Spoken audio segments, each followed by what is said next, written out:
I'm 25 and am having a micro wedding. My dad's 43 and this woman's at least in her 50s. My dad and this woman have been together like 3 to 4 years at this point. I've never met her as they live on the opposite side of the country. I've had about 3 to 4 conversations with her over the phone and grow more annoyed every time.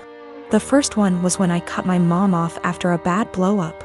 Going on and on about I'm young and I'll come around and she's my mom still, etc, etc, etc. The second was last summer. I was 8 months pregnant and my car was impounded BC of the insurance company. It was resolved. I called to let my dad know, not her, and she kept going in circles repeating that we need to get it cause it accrues fees. I had a minor snap then. I don't appreciate being talked to like I'm stupid and 15. I was telling him that BC of the insurance company our truck got towed and was in impound, and they were in the process of getting it out. She chimes in, he had me on speaker, and repeatedly said in a tizzy, get that car out. You need it, it's accrues fees, the longer it's there the more it is. Literally repeated the same sentences for 10 minutes refusing to listen, when I told her it was being handled until I snapped and told her to stop it because it was being handled and I knew perfectly well what impound is and does and to stop talking to me like I'm 16 years old. Again, I was 8 months pregnant and was giving an update, not asking advice. I sent my dad an invite specifically addressed to only him and his RSVP was pre-filled for only him. I've seen him all of 2 times in the last 10 years and the only time he made an effort of contact was when I was pregnant. Well, now I'm getting married, in a week at this point. He never sent his RSVP card, so I texted him asking about him and his parents and he said they're all coming. So I reiterated all 3? And he said 4 including this woman. I said his invite was addressed to him and pre-filled for 1. I haven't had a text since. Not only is it my wedding, but my FH and I are announcing our 2nd pregnancy as well and I don't want someone who lacks boundaries there. Or someone, not from my IL family, that I haven't met / don't know.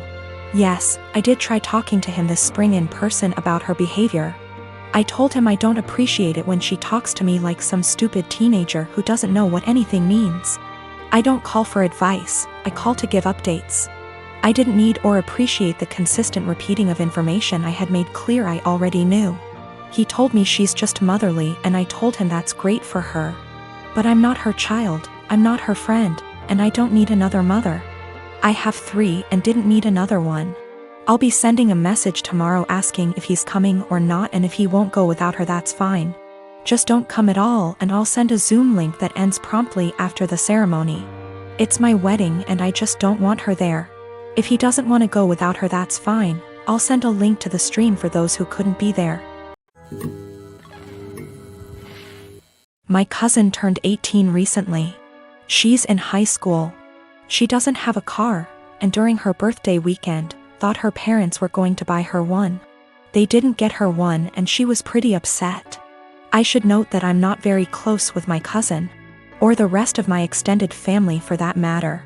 I only heard about this through the grapevine from my dad. Anyway, my cousin texts me on the Friday before her birthday asking if she can take my car. I just leased a new Ford Escape. To the mall and then for an out-of-town road trip with her friends over the weekend. I tell her no. She begs and pleads with me. I tell her no again. My car is for me to drive and for me only.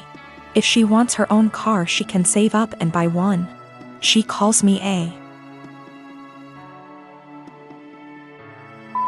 and says that I ruined her birthday and that she's embarrassed because her friends think she got a car for her birthday and she doesn't have one. I don't respond to her and think nothing of it.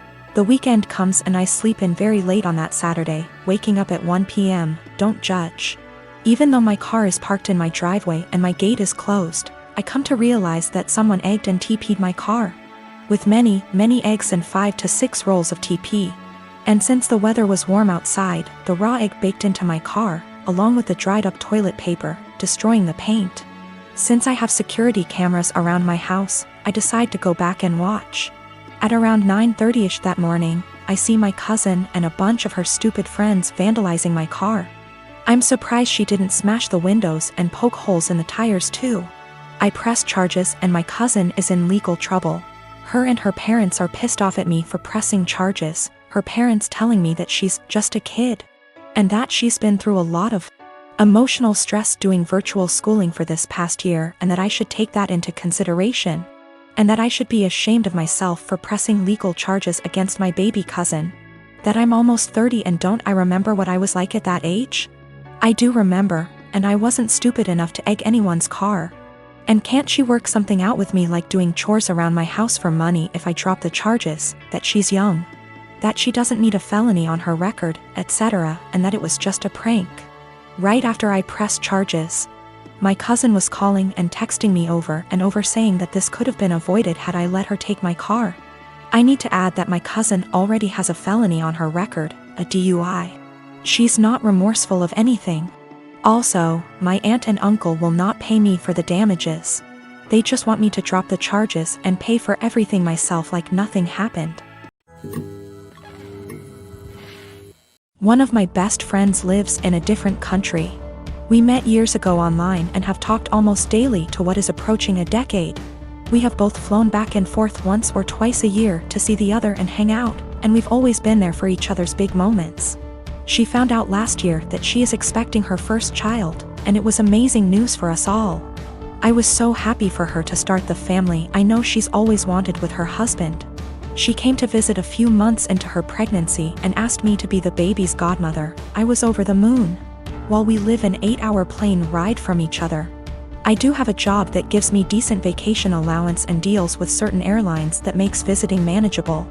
I knew that I could be there for her, and told her that whenever she was ready for someone outside of the family to be there, I would make the trip. Last month, she had her baby shower.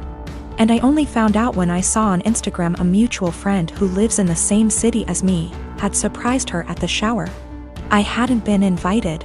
I was a little hurt and surprised, but it was the busiest month of the year for the company I work for, and I knew she knew that.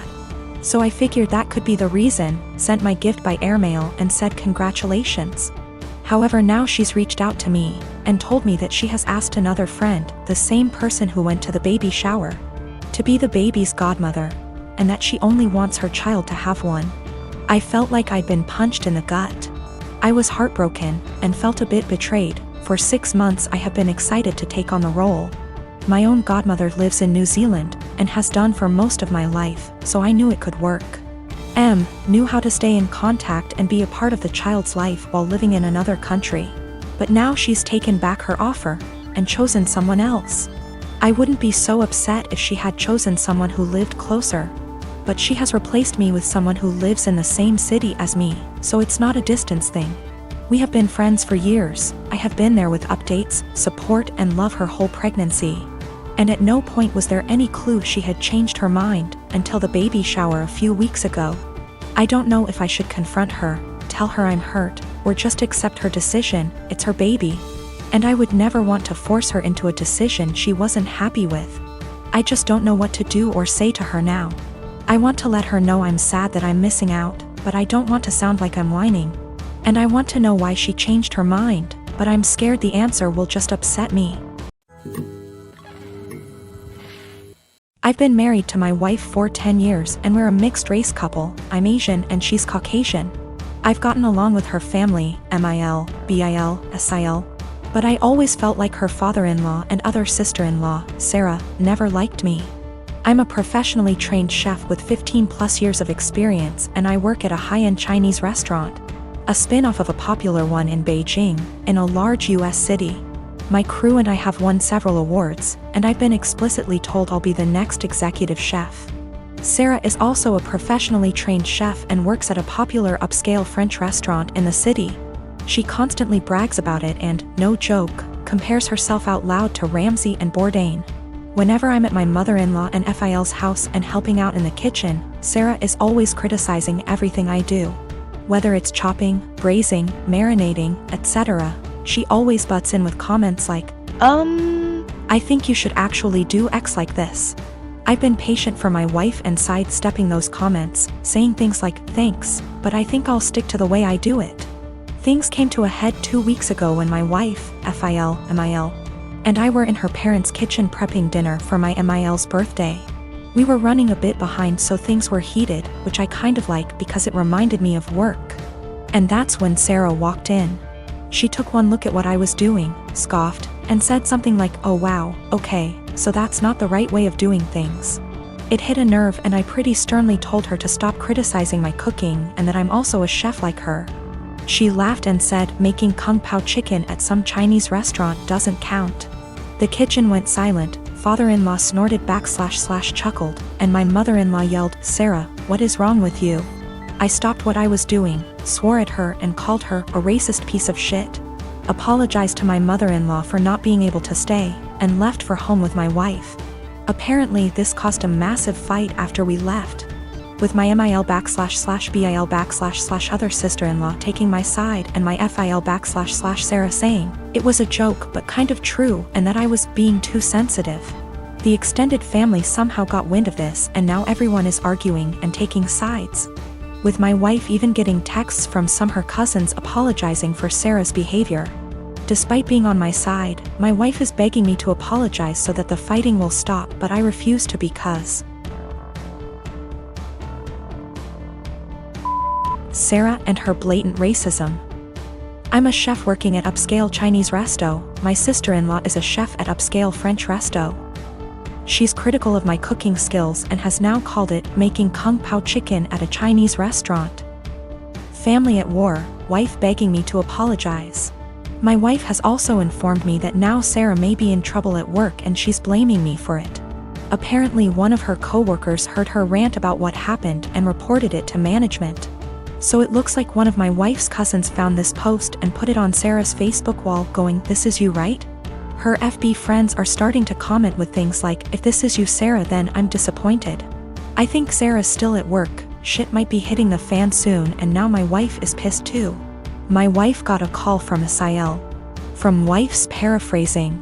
Sarah started screaming / crying at her the moment my wife picked up and said that she just got demoted because of her Asian slur husband.